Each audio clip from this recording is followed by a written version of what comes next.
Para aclarar que realmente que ele não toma uma decisão. Misa que hopi gente da tem expectativa hopi alto. Uma mita baita depois que abandonar a fila do Partido Nacional em passar dezembro. Realmente que ele uma diferente oferta. Realmente que ele por vai partido existente, partido que não é existente e portanto realmente que ele vai a partido que ele abandonar acaba.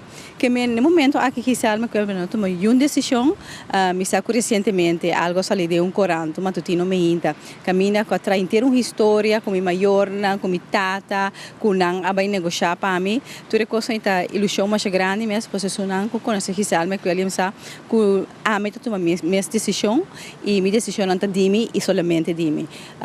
Quizá não tomou uma decisão, quizá não tomou uma decisão, mas no momento aqui, MFK número 2 é tol não arriba a mesa.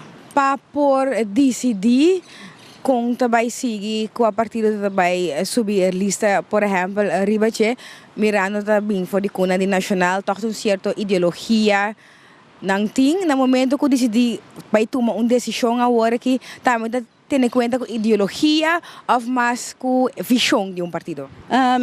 Lamentavelmente, a ideologia é uma base para o partido, não há os últimos 40 e pico anos aqui, mas nós também rebec hora da governação.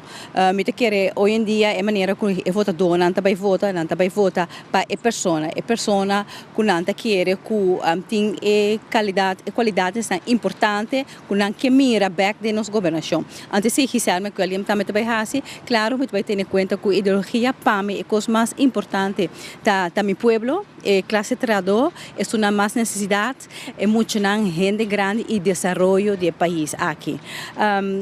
Para mim, é um que me afiliar com a tem qualidades de respeito, na mesa tem qualidade de integridade e na mesa tem qualidade de estima país aqui com um coração de verdade.